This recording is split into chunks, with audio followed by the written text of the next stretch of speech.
샬롬 반갑습니다. 오늘은 이제 특강 형식으로 유대 사상과 전통의 진화, 특별히 오늘은 이제 오메르 카운트에 관한 것들을 좀 중점적으로 보려고 합니다. 먼저 그 부분을 보기 위해서는 히브리즘부터 시작해서 현대에 있는 유대교까지 어떻게 그것이 변화가 되었고, 그것이 어떻게 변화가 되었고, 그 과정 속에 어떤 내용들이 있었는지를 잠깐 이제 살펴보는 것이 상당히 중요합니다.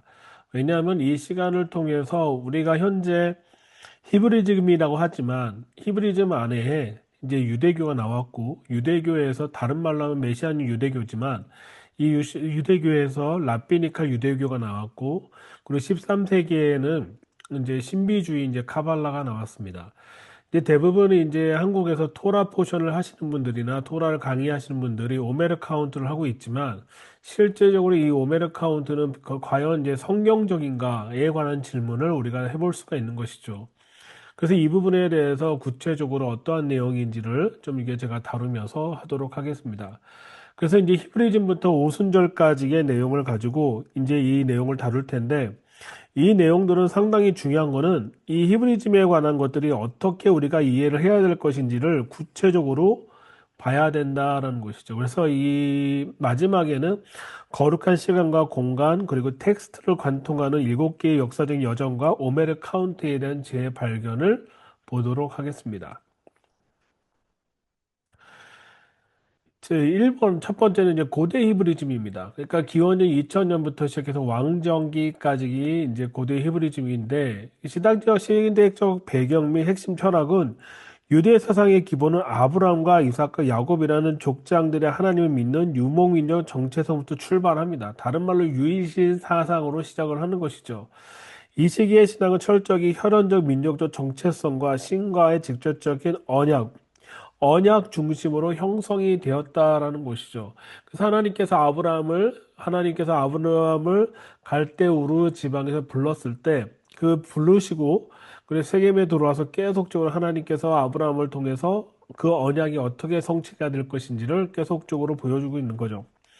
그래서 주요 특征과 발전은 뭐냐면 초기 유목 생활은 신앙은 이스라엘 백성이 가나안 땅에 정착하면서 거대한 전환점을 맞이합니다. 단순한 재단 중심의 예배는 다윗과 솔로몬 시대에 거쳐서 예루살렘 성전 중심의 국가 종교로 발전까지 하게 되는 일인 것이죠. 그래서 중심 키워드 같은 경우는 제사장하고 예언자 그리고 핵심 의식은 뭐냐면 동물 희생 제사가 있다라는 것이죠. 이것을 통해서 유일신 사상에 관한 것들 그리고 초기 고대 히브리즘을 등장하게 되는 것입니다. 이 성전 때는 유대교의 형성이라는 것이죠. 다 정확하게 얘기하면은, 이때는 메시아닉 유대교하고 라비니카 유대교들이 같이 이제 혼합해서 성장하는 과정에 있습니다. 그러니까 메시아닉 유대교의 특징적인 뭐냐면은 메시아가 오셔서 지금 현재 우리가 로마로부터 압제가 되었는데 그 압제로부터 우리를 해방시켜주는 그 메시아닉 사상이 가장 컸던 때가 바로 뭐냐면 헤롯 시대 때 제2 성전 시대 때라는 것이죠. 그래서 시대적 배경 및 핵심 철학은 바벨론 포로기라는 뼈아픈 역사를 겪은 후 귀환한 백성들에 의해서 성전이 재건이 되어 한 거죠. 이 시기에 가장 중요한 철학적 변화는 토라의 율법의 문서화인 거예요. 성전이라는 공간적 구심점과 토라라는 텍스처 구심점이 결합된 시대가 바로 제2성전 시대다라고 얘기하는 거죠. 그래서 주요 특징이 발전이 뭐냐면 학사 에스라에서 토라 낭독과 해석이 공적인 예배의 자리에 들어오기 시작했다라는 거예요. 그러니까 솔로몬과 다윗 때는 제사에 포커스를 뒀다라고 하면은 제2성전 시대 때는 어떤 거냐 수르바벨 성전 때 혹은 이제 에스라 느헤미야가 성벽 재건할 때부터는 말씀이 같이 들어오게 된 것을 설명하고 있는 거죠. 학사 에스라에서 토라 낭독과 해석이 공적 예배 자리에 들어왔고 역사적인 매우 중요한 지점은 이때부터 민족적 기호를 뜻하는 히브리라는 명칭보다 종교적 국가적 소속감을 강조하는 유대인이라는 명칭이 보편화됐다는 사실이 이때부터 시작이 되었다라는 것이죠. 그래서 이제 포로기로 돌아와서 바벨론 포로로 잡혀갔던 유대인들이 돌아오면서 다시 한번 성전을 재건하고 성벽과 예루살렘 성벽과 성전을 재건하면서 이제 말씀이 조금 더 중심으로 들어오기가 된 것이 제2성전, 이제 유대교 형성이 시작되는 포인트입니다. 그리고 이제 시작된 것은 제3기 고전 랍비닉 유대교가 이제 시작이 됩니다. 그러니까 서기 70년부터 60년, 600년 경인 거예요. 다른 말로 하면 예루살렘 성전이 파기가 되고 난 다음에 비잔티 시대를 지나서 이슬람 시대가 되기 전까지 있었던 것이 바로 고전 랍비딕 유대교가라고 시작된 것이죠. 시대적 배경 및 핵심 철학은 서기 70년 로마에 의해서 한 두 번째 성전 파괴된 유대교의 실존적인 위기를 가져왔다는 거예요. 물리적 성전이 사라지면서 더 이상 희생 대사가 불가능하고 유대교는 생존을 위해서 탈무드라는 방대한 텍스트의 바다를 새로운 도피성이자 성전을 삼아 신앙을 재정립한 시대가 바로 랍비닉 유대교의 시작 포인트인 것이죠.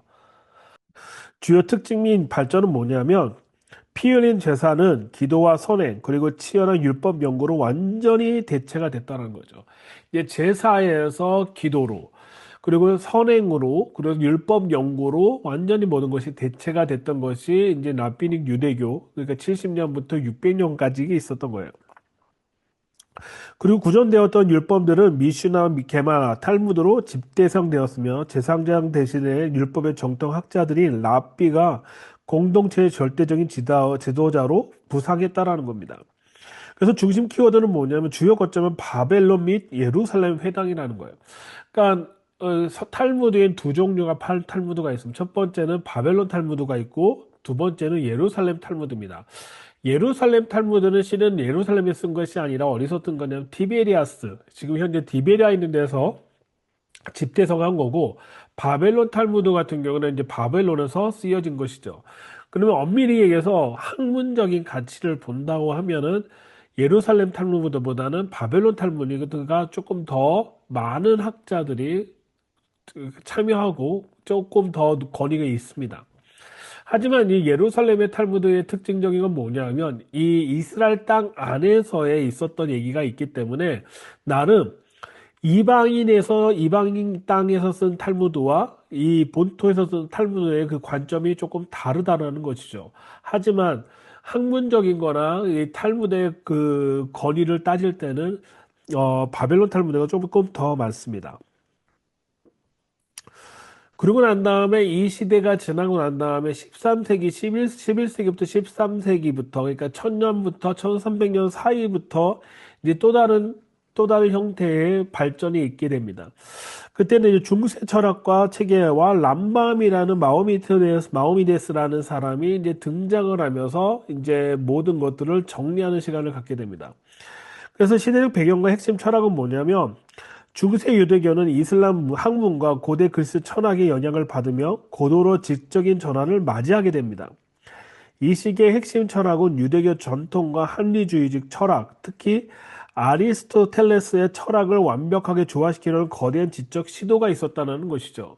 그 시도를 누가 한 거냐면 바로 당대 최고 학자였던 착자이자 의사였던 모세 벤 마이몬, 그래서 람밤이라고 부르는 사람이 유대교 신앙의 정수를 13개의 조항으로 체계화했다는 겁니다.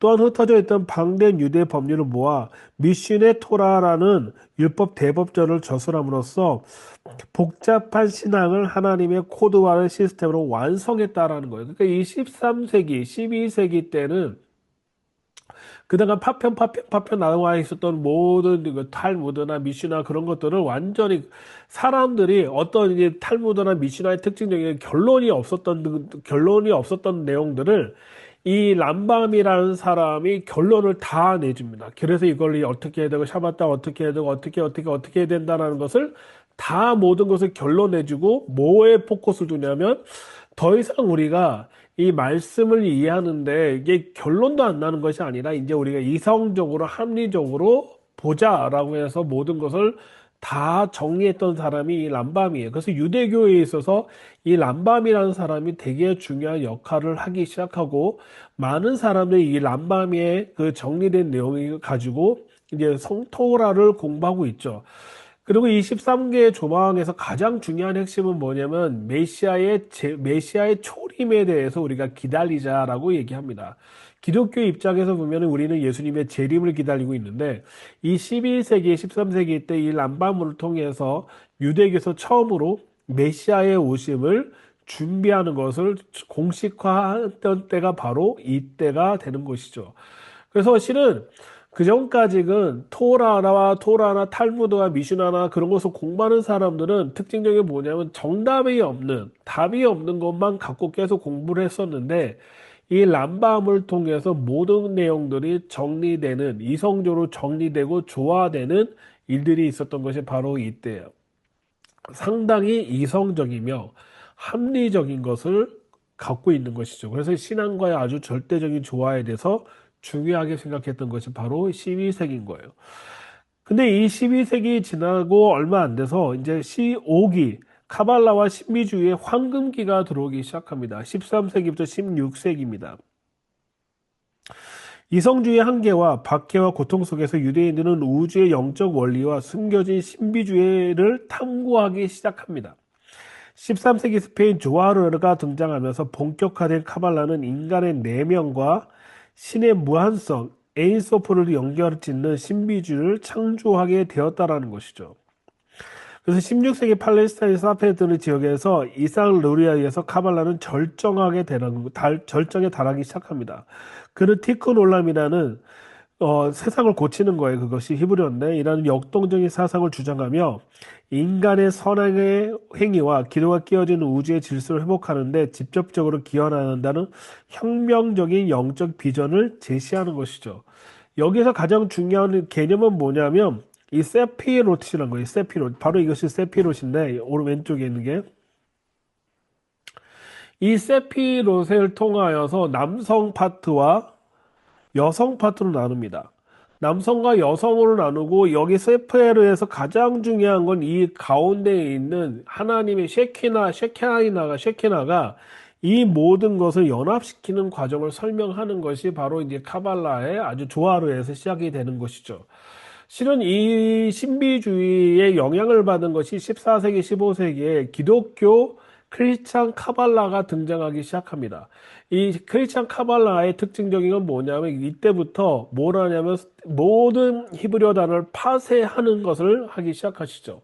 실은 카발라는 모든 성경의 본문을 텍스트를 보는 게 아니라 그 히브리어의 각 단어와 각 글자의 의미가 무엇인지를 게마트라라든지 그런 것을 통해서 진리를 탐구하고 영적인 것을 탐구하는 거예요.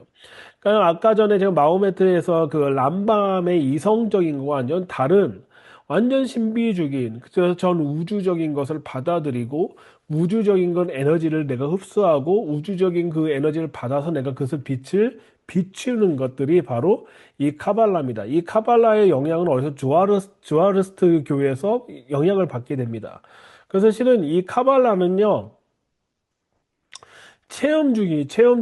체험주의적이면서 뭐 하냐면은, 이 체험된 것과 이것을 통해서 어떻게 우리가 조화가 될 것인지에 대해서 생각하고 있는 것이 이 카발라의 특징적인 거예요. 그래서 유대교 신비주의라고 합니다. 이 신비주의를 통해서 많은 것들이 급변하기 시작합니다. 그러니까 이성적인 람밤을 따르는 사람과 또 신비주의를 따르는 사람들이 이제 나눠지기 시작합니다. 근데 중요한 건 이 카발라를 따랐다는 사람 중에 샤바티안이라는 사람들이 그 그룹들이 등장합니다. 이 샤바티안들이 등장하면서 이 샤바티안에서 어떤 사람이 등장하냐면은 자칭 메시아가 등장하기 시작하죠. 이 자칭 메시아가 등장하면서 사람들이 그 메시아를 쫓아다니다가 결국은 어떤 핍박을 통해서 이 사람이, 이 리더 되는 사람이, 메시아라고 칭함을 받은 사람이 이슬람으로 개종을 하게 됩니다. 그래서 이슬람 개종할 때 같이 개종했던 그 추종자들도 있고 그렇지 않은 사람도 있었던 것이죠. 실은 유대교 역사에서 가장 아픈 역사를 가졌던 것이 바로 이 카발라의 흐름이었었던 것이죠. 그래서 샤바티안이라는 그 집단이 나중에 추후에는 자신이 자칭 메시아가 되었고 이슬람교로 개종했던 사건까지 있었던 것이 이 카발라와 조아르의 영향을 갖게 되는 것입니다. 지금 현재 있는 기독교 그리고 현재 있는 유대교의 그 신비주의적인 요소는 어디서부터 시작이 된 거냐면 실은 이 카발라로부터 영향을 받았다라고 해도 과언이 아닐 정도로 이 카발라의 영향은 상당하게 기독교와 유대교에 영향을 상당히 줬다라고 볼 수가 있습니다. 그래서 우리가 이 카발라는 되게 그냥 만들어지는 게 아니라 상당히 시스테매틱하지만 중요한 건 되게 추상적이다라는 거예요. 머리에서 영적인 것과 추상적인 개념과 우주와 혼과 길을 받는 개념이 이 카발라의 아주 독특한 거예요. 그래서 동양 사상에선 도교와도 아주 비슷한 부분이 있는 거죠. 그러다가 이제 이 카발라의 영향을 쭉쭉 받았던 사람들이 이제 계속적으로 흘러 오다가 이것을 최종적으로 정립한 사람이 있기 시작합니다. 이것이 바로 이제 하시디즘의 대중적인 부흥이 일어나기 시작하는데 이것이 폴란드인데요. 18세기부터 19세기입니다. 동유럽의 극심한 빈곤과 복잡하고 차가운 탈무드 논쟁 중심에서 엘리트 유도계에 지친 일반 민중에 의해서 탄생한 영적인 운동이라는 거예요. 이 하시dim의 차가운 지성보다는 신을 향한 기쁨과 신앙, 마음의 예배를 최우선의 가치를 두고 있었다라는 거예요. 여기서의 창시자는 누구냐면 바알셈토브라는 사람이에요. 신학적인 지식보다는 뜨거운 열정과 노래, 춤이 동반된 기도를 강조합니다. 또한 공동체는 영적의 아버지자 완벽한 의인으로 추앙받는 짜딕에 대해서 절대적인 충성과 교제를 통해 일반 대중들도 깊이 신비주의 체험을 도달할 수 있도록 가르친다라는 거예요. 그러니까 이 하시디즘 중에 가장 핵심적인 코어는 뭐냐면 짜딕이라는 사람이 있어요. 총체적 리더가 있는데 이 리더에 대해서 절대적인 순종과 절대적인 충성을 통해서 그 신비주의적인 그 체험에 도달할 수 있다라는 것이 이 하시디즘의 아주 중요한 부분인 거죠. 근데 이 하시디즘의 특징적인 건 뭐냐면 마음의 예배와 기쁨의 신앙인 거예요. 그래서 이스라엘에 오시면, 지금도 현재 오시면 음악을 틀어놓고 머리에 꽃갈모자 같은 거 쓰고 춤추고 있는 모든 사람들이 바로 이 하시딤의 영향을 받는 거예요. 이 하시딤은 그냥 나온 것이 아니라 카발루, 조아라를 통해서 쭉 흘러왔던 사람들이 이제 결국은 하시딤이라는 공동체의 이름을 사용하기 시작하면서 되는 겁니다. 이들의 특징적인 영성과 노래와 대중적 신비주의를 하게 됐고 동유럽입니다. 지금 현재는 폴란드인데 그래서 실은 이 하시딤의 본부는 어디 있냐면 바로 폴란드에 있습니다. 폴란드. 이 폴란드에서 매년 그들은 성지순례하듯이 폴란드에 들어갔다가 나오는 일도 하게 되는 것이 바로 이 하시딤입니다. 그래서 18세기, 19세기 이 하시딤의 특징적인 건 뭐냐면 이들의 가르침을 그냥 가르친 게 아니라 어디에서 가르쳤냐면 그 하레딤이라는 일반적인 하레딤의 그 예시바에서 이 하시딤을 가르치기 시작하면서 이 운동이 확산되기 시작했다라는 것이죠. 그러니까 18세기, 19세기에 우리가 역사적으로 무엇이 있었냐면 세계적으로 보면은 바로 계몽주의 운동이 있었다는 것을 여러분 분명히 아셔야 됩니다. 이 계몽주의 운동에 있어서 가장 중요한 건 뭐냐면 보수를 지향했던 사람 혹은 쇄국적인 것을 지향했던 사람들과 개방하려고 했던 사람들 충돌이 있었던 지점이 바로 18세기, 19세기 있고 그 다음에 철학도 그렇게 되었고 이때는 신에 대한 존재 자체를 부정하고 그리고 이제 다윈의 진화론도 막 나왔던 시기였기 때문에 상당하게 혼란한 틈을 따고 있었기 때문에 그래서 이제 그 마호메트에서 따랐던 람밤을 따랐던 이성주의를 찾았던 사람들은 너무 이제 고리타분했던 역사가 있었던 것이고 이와 반대로 우리는 그거 관심이 없고 그냥 하나님 만나고 그냥 기뻐하고 춤추고 하는 게 좋겠다라고 해서 따라갔던 사람들이 바로 이 하시림의 특징적인 것이죠. 그래서 이 하시림의 특징적인 거는 계속 종교적인 삶을 살았던 사람이 넘어온 게 아니라 하나님을 전혀 몰랐던 사람들이 있던 유대인들이 점차 이들의 공동체에 들어오게 되는 일들이 있었던 것이고 이들이 살았던 마을에는 항상 기독교인이 있었습니다. 그래서 이 기독교인들도 이들의 영향을 상당히 받았다라고 할 수 있죠. 7기입니다. 현대 랍비 유대교와 분화해요. 20세기부터, 그러니까 20세기부터 지금까지 있는 거예요. 계명주의의 충격과 홀로코스트라는 전대미문의 비극, 그리고 이스라엘 국가의 건국을 겪으면서 현대 유대교는 다원주의 시대로 접어들었습니다. 다원주의, 아까 하시딤과 조화로 모든 것들이 다 통합되는 그런 것들이 있었다라는 거죠. 현대 문명 속에서 할라카, 율법을 어떻게 적용할 것인가 두고 여러 분표에서 나누면서 극명하게 나뉘게 됐다라는 거예요. 지금 이스라엘의 통계적으로 보면 130여 개의 분파가 있습니다. 분파가 있지만 이들은 똑같은 건 뭐냐면 토라를 동일한 토라 포션을 읽고 있고, 두 번째는 절기를 똑같이 지키고 있고, 모든 행사는 동일하게 하지만 따르는 랍비가 다르기 때문에 그 따르는 랍비에 따라 한 130에서 140여 개의 교단, 한국식으로 표현하면 교단이 있다라는 것이죠. 그래서 첫 번째는 하레디예요. 초정통파라고 합니다. 외부 세계와 단절한 채 정통적인 랍비의 절대적인 권위와 탈무드의 중심에 철저히 고립된 삶을 고수하는 사람들이에요. 이런 사람들이 누구냐면은 지금 하레디라고 해서 군대 가는 문제 때문에 이제 가끔가다 뉴스에서 누워 있는 사람들이고, 두 번째는 메아쉐렘이라는 지역이 있습니다. 예루살렘에 메아쉐렘에 가면은 그 동네 하레dim이 살고 있는 동네 가면은 팔레스타인 국기를 붙여놓고 사는 동네가 있어요. 이들은 이스라엘을 인정하지 않습니다. 왜? 메시아가 와서 이스라엘을 건국을 해야 되는데 메시아가 한 게 아니라 우리가 했기 때문에, 시오니스트들이 했기 때문에 이것은 이스라엘은 거짓된 거고 잘못된 거기 때문에 이건 철저히 망해야 된다라고 갖고 얘기하고 있는 것이 바로 이 하레디 사람들인 거예요. 그 하레디가 어디 파트냐면 바로 이 파트예요. 물론 이걸로 다 표현될 수는 없지만 이 하레디는 이스라엘 자체를 인정하지 않는 사람들을 얘기하고 있어요. 물론 그 중에 인정하는 사람도 있지만, 그렇지만 그런 사람들이 있다라는 거죠. 두 번째는 현대 전통주의예요. 전통 율법 엄격히 지키면서도 현대 문명과 직업, 사회에 적극적으로 참여하는 두 세계의 조화를 추구하는 사람들이에요. 이 사람들은 이제 시오니스트라고 합니다. 시오니스트 하레디라고 얘기하기도 하고, 그래서 이스라엘 건국을 인정하고 하나님께서 하셨다라고 하고, 이 이스라엘 지키는 것도 되게 중요하게 생각하는 사람들이 바로 이 현대 전통주의적인 사람이죠. 그냥 다띠라고 표현합니다. 다띠나 뭐 이렇게 표현하긴 하는데, 이런 사람들은 이런 사람들은 이쪽 분류에 있는 사람입니다. 이쪽 분류에 있는 사람은 뭐냐면 이 세상적인 일도 하고 모두 하는 사람들이에요. 하지만 하레디는 일을 하지 않습니다. 국가에서 자녀 보조금으로 먹고 사는 사람들이 바로 이 하레디 사람들이고, 이 현대 정통주의자는 사람들은 이 직장도 갖고 소유도 하고 모두 하면서 살아내는 사람들이 바로 이 정통주의 사람들입니다. 그리고 마지막으로 이제 보수 개혁주의 있습니다.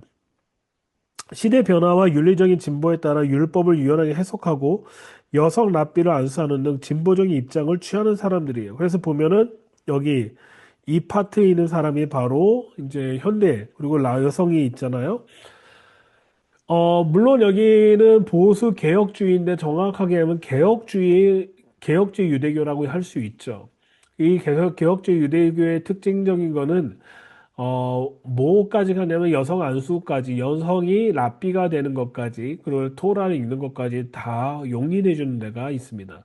그래서 지금 이 개혁주의 리포메이션 유대교 같은 경우에는 특징적인 거는 뭐냐면 상당히 오픈마인드고 샤바 때 촬영도 하고 그렇습니다. 악기도 사용하고 뭐도 하고 마이크도 사용하고 다 합니다. 하지만 초정통반은 하지 않고, 그리고 현대 정통주의도 쓰진 않습니다. 하지만 이 개혁주의는 현대의 물건들을 그대로 잘 사용하고 있죠.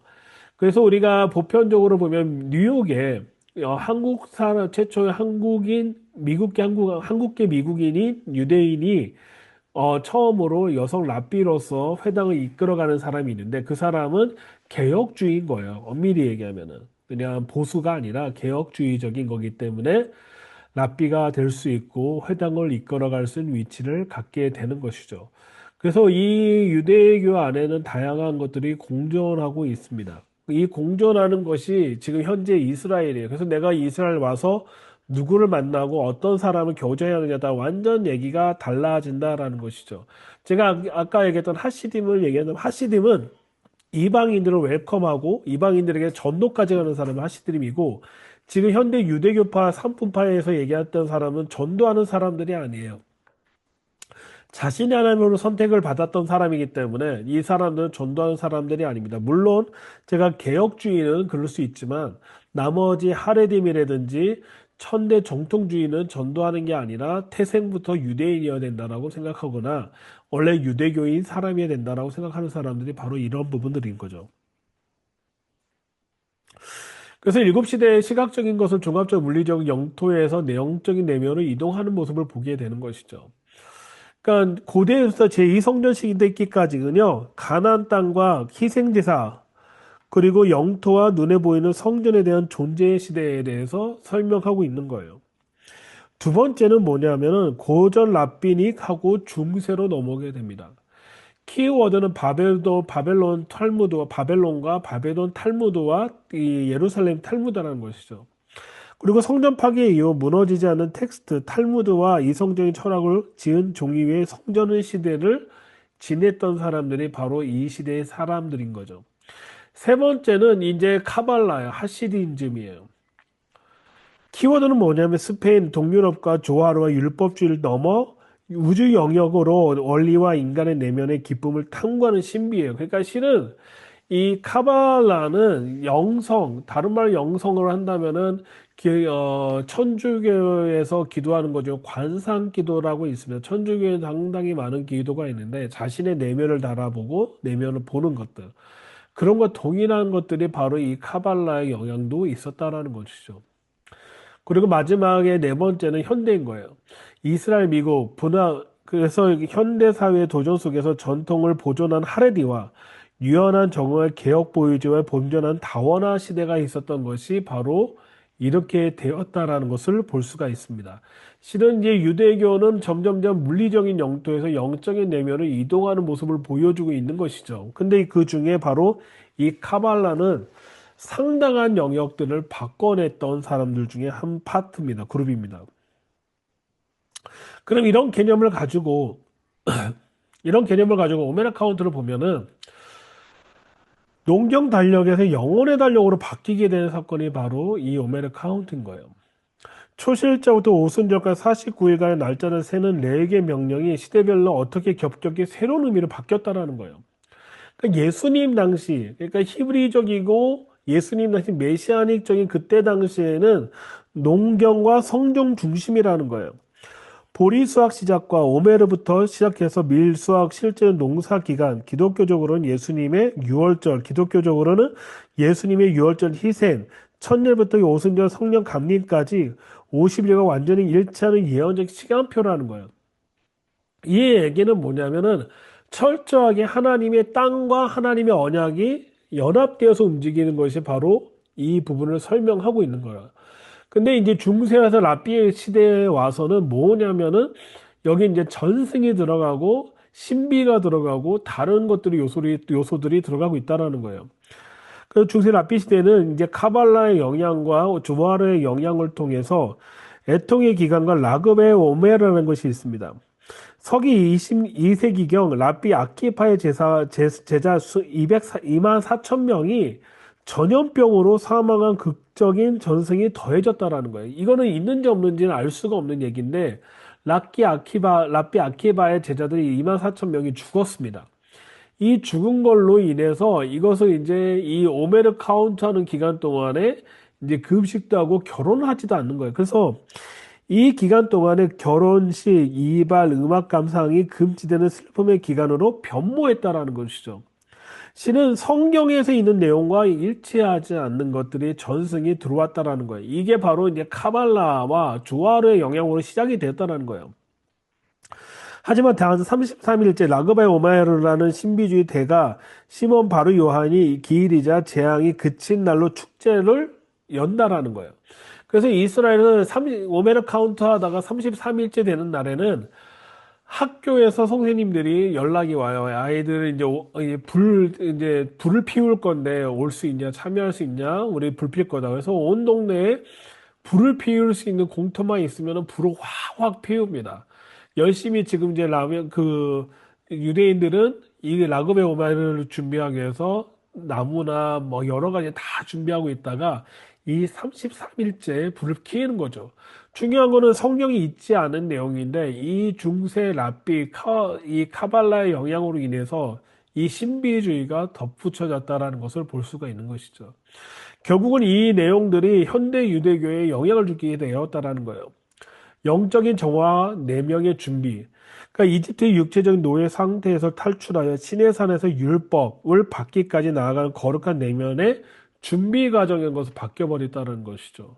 실은 오순절은 기독교적인 개념으로 보면 오순절은 뭐 하는 거냐면은 성령님이 임하는 하나님의 성령님이 이 땅에 보내주셔서 그 성령님을 인해서 우리가 다시 한번 그 오순절 사건을 기억할 수 있는 아주 중요한 요소를 갖고 있는데 지금 유대교 안에서는 이 카발라라는 이 신비주의를 통해서 또 다른 형태의 신비주의 영역들이 들어가게 되고 내 내면을 다스리고 내 내면을 성화시키는 그런 걸로 바뀐 것이 바로 이 부분이라는 것이죠. 그래서 현대 종파의 두 시선이에요. 카바드와 하레dim이라는 것이 있습니다. 동일한 49일 오메르 카운트를 대신하는 하시디즘적 신비주의와 저정통파 율법주의의 극명한 대조가 있습니다. 그러니까 여기 안에서도 극명한 대조가 있다라는 것이죠. 카바드가 바로 이제 하시딤을 얘기하는 거예요. 그리고 하레딤은 초정통파를 얘기하는 거죠. 첫 번째는 철학적 기반과 중심 소재라는 거죠. 세피롯에 기반한 영적 속성의 명상이라는 거예요. 세피롯이 뭐냐면은 바로 이것이 세피롯이라는 거예요. 이것이 지금 현재 이것이 세피롯 하시는 거예요. 이것을 세피롯을 통해서 영적으로 해석하고 영적으로 뭐 추구하는 것들을 하고 있는 것이죠. 근데 하레딤은 뭐냐면 엄격한 토라 공부 및 율법적 애통의 규칙을 준수하고 있다라는 거예요. 그러니까 아까 아키바의 사건을 통해서 있었던 것이죠. 그러면 그 수행 방법을 어떻게 하는 거냐면 매일 밤 49가지 세부 성품, 옛 사랑 안에서 절제 중 오늘 교정할 속성을 묵상하는 거예요. 그러니까 계속적으로 이 49일 동안 이 한 주마다 계속 어떤 이제 뭐 게브라의 뭐에 그런 주간입니다 하면서 계속 내 내면을 다스리고 하는 내용들이 담겨 있는 것이 바로 이 카발라의 신비주의에서 나온 겁니다. 그 하레딤은 뭐냐면 간섭점 애통의 규정이 있었다라는 거예요. 이발 금지 및 철저히 지키며 대인관계 윤리를 회복에 집중하는 것이 있다라는 것이죠. 그래서 궁극적인 목적은 뭐냐면 토라에 받기 합당한 거룩한 것으로 자신을 비는 영적인 연금술이라고 표현하고 있습니다. 그리고 조상들이 랍비 아키바들의 불화라는 죄를 반복하지 않게 해서 공동체 내부의 결석과 율법적인 순교성을 유지하는 것이 이들에게 목적인 거예요. 그러니까 아키바라는 당대 최고의 랍비, 이 아키바라는 바르코코바를 메시아라고 불렀던 이 아키바의 그 제자들의 사건 때문에 그것을 애통해하면서 기다리고 있었던 것이 바로 이 파트고, 이들은 이 카바드, 하시딤 같은 경우는 더 나아가서 내가 내면으로 성찰하는 시간을 갖게 되는 것이 바로 이 부분인 거죠. 근데 권위의 근원의 핵심 텍스트가 있어야 되는데 여기선 조아르와 하시드님의 가르침이라는 거죠. 성경에 있는 게 아니라 토라에서 나온 게 아니라 조아르와 하시드님의 가르침에서만 나온 거라는 거예요. 여기는 탈무드와 할라카 법전에서 나왔던 거예요. 그나마 토라에서 나온 것 중에 할라카나 탈무드에서 나온 것을 얘기하고 있는 거죠. 결국 뭐냐면 카바다가 개인의 내면을 향한 영적 성품의 교정에 집중한다면 하레딤은 공동체의 역사적인 슬픔의 기억과 율법 준수의 수요에 방점을 두고 있다라는 것이죠. 그러면 오순절 우리 기독교적인 개념으로 보면 오순절 역사의 사건을 보면은 제자들은 왜 성전을 떠나지 않았을까라는 거예요. 사도행전 기록과 1세기 유대교 오순절 전승이 만나는 지점이 있었다라는 것이죠. 첫 번째는 사도행전의 기록과 공적인 기도라는 거예요. 사도행전 1장과 2장과 누가복음 24장 53절은 제자들이 예수님 승천 후에 늘 성전에 하나님을 찬송하리라 하고 명확하게 기록하고 있다라는 것이죠. 당시 제자들은 충실한 유대인으로서 하루에 3번, 3시, 6시, 9시 성전의 공식 기도에 적극적으로 참여했다라는 것은 분명히 성경에 기록되어 있습니다. 미드라시 전승이에요. 토라 수여의 날이에요. 유대교 전승에 따르면 오순절은 과거 시내산에서 토라를 받은 날이에요. 유대인들은 이날을 앞두고 율법 받기 합당한 정결한 상태가 되기 위해서 철저히 준비를 했다라는 것이죠. 세 번째예요. 새로운 언약의 대기예요. 앤티 뉴라이트 같은 경우에는 현대 학자의 분석에 따르면 제자들이 성전에서 기도한 것은 단순한 대기가 아니었다라는 거예요. 이는 새로운 토라와 성령을 받기 위해서 유대적 달력인 오메르 카운트에 맞춰진 치밀한 영적인 준비 과정이었다라고 이야기하고 있습니다. 실은 이 오순절이 임하기 전까지 예수님께서 제자들과 며칠을 있었냐면 40일 동안 이 사도행전 1장에서 40일 동안 뭐에 관한 것을 강의하셨냐면은 하나님의 나라, 다른 말로 하나님의 킹덤에 관한 얘기를 40일 동안 얘기하셨다라는 거예요.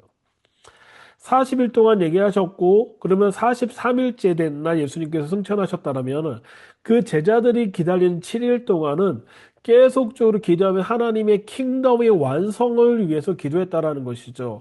자신의 내면의 어떤 것을 바꾸기 위한 것이 아니었다라는 것이 분명히 기독교적인 개념으로는 봐야 되고 히브리적인 개념은 봐야 되는 것인데 이런 부분들이 다 바뀌었다라는 것을 볼 수가 있습니다.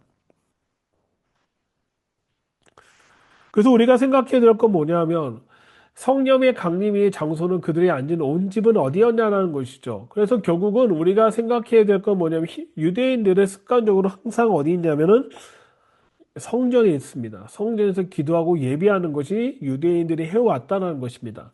그러니까 마가의 다락방에 있는 게 아니라 실은 오순절 성령이 임한 곳은 성전일 가능성이 상당히 높습니다. 왜 그러냐면 왜 그러냐면은 그들은 습관에 따라 늘 절기 때는 어디에서 모였냐면 성전에서 모이기 때문에 그렇습니다. 그래서 하나님께서 이 성전에 모이는 것을 통해 오순절 사건을 분명하게 보여주고 계신 것이죠. 단지 마가의 다락방 기독교와 유대교의 분리를 얘기하는 게 아니라 하나님은 철저하게 히브리적인 관점과 메시아닉 관점으로 하나님의 그 방법, 하나님이 집중하는 곳, 성전 사상 중심으로 하나님은 일을 하고 계셨다라는 것을 분명히 드러내기 위해서는 장소를 바꾸는 게 아니라 분명하게 오순절날에는 성전에 성령이 임했다라고 우리는 봐야 되는 겁니다. 결론입니다. 그래서 우리는 이 히브리적인 것과, 그러니까 히브리적인 거 유대교와 그 다음에 하시딤과 그 다음에 현대 유대교를 통해서 전반적인 걸 모든 걸 보고 또한 오메르 카운트를 봤습니다. 실은 이 오메르 카운트의 본질적인 건 기독교인이라면 우리가 히브리적인 관점과 우리가 성경적, 그러니까 사도행전 1장과 2장의 기준을 본다라고 하면은 이 우리는 오메르 카운트를 통해 내 영적인 것을 어떤 것을 변화시키는 것이 목적이 있는 것이 아니라 하나님의 킹덤이 완성이 될 그 날을 준비하는 성도를 얻는 하나님의 성령이 임해지는 그 시간을 기다리는 것이 바로 오메르 카운트의 본질적인 것이라고 생각할 수 있다라는 것이죠. 근데 많은 사람들이 토라를 강의하면서 제가 왜 이렇게까지 얘기하냐면 토라를 강의하면서 이 토라에서 나와 있는 본질적인 걸 얘기하는 게 아니라 자꾸 카발라와 하시디미의 그 영적인 것들을 신비주의적인 것을 가져와서 차용해서 그것을 사용하는 경우가 상당히 많기 때문에 이 강의를 제가 준비했었던 것입니다. 그래서 우리가 봐야 될 건 뭐냐면은 거룩한 시간 오메르 카운트는 농경 주기를 넘어 영적인 정화와 49일 기다림 끝에 마침내 오순절이 하나님의 카이로스 시간에 도달했다라는 것이죠. 그러니까 결국은 절기의 완성에 관한 것을 이야기한 것입니다. 그리고 거룩한 공간은 하나님은 이 땅을 절대 버리지 않다라는 것이죠. 하나님께서 선택한 그 장소, 성전을 통해서 오순절 성령이 임하셨고, 그리고 하나님의 말씀이 실제적으로 이 땅에 오순절날 성령을 통해서 우리에게 주어졌다라는 것이 아주 중요한 부분인 겁니다. 그래서 오순절 성령 강림 사건은 기존 유대교 사상과 단절이 아니라는 거예요. 그건 수천 년 수적된 히브리즘의 시간, 공간, 텍스트의 맥락 위에서 피어난 가장 완벽하고 영광스러운 신앙의 진화였다라는 걸 볼 수가 있습니다. 제가 이렇게 강의를 준비하는 거는 누군가를 비판하는 것보다는 우리가 온전히 정확하게 이해를 했으면 좋겠다는 마음이 있습니다. 지금도 오메르 카운트 하고 있는 분들이 있겠지만 이 오메르 카운트를 통해서 이 오메르 카운트가 지금 하고 있는 것이 어디서 나와 있는지에 대해서 좀 구체적으로 좀 아셨으면 좋겠고, 우리가 절기를 보는 데 있어서 이 하나님의 킹덤의 완성을 바라보고 있는 관점으로 우리가 준비하는 것이 얼마나 중요한 것인지, 그리고 우리가 카발라와 하시딤으로부터 영향을 받은 것들이 얼마나 많은지, 유대교 신비주의에서 얼마나 많은 것들이 지금 토라를 강의하거나 토라를 얘기하신 분들 가운데 얼마나 많이 있는지에 대해서 다시 한번 생각해 봤으면 좋겠습니다. 실은 토라는 심플해요. 복잡하지 않습니다. 그 단어로 해석하는 게 아니라 토라의 전체적으로 주신 것들은 하나님의 언약에 기반해서 주신 것입니다. 그렇기 때문에 우리가 이 부분에 통해서 분명히 깨닫고 알았으면 좋겠습니다. 자, 오늘 강의는 여기까지 하고 다음 시간에 뵙도록 하겠습니다. 수고 많이 하셨습니다.